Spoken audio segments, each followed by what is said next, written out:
divide 266 by 5 in a long division method.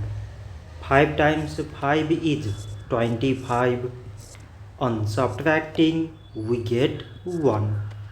So now we put down this 6 and it is 16. 5 times 3 is 15.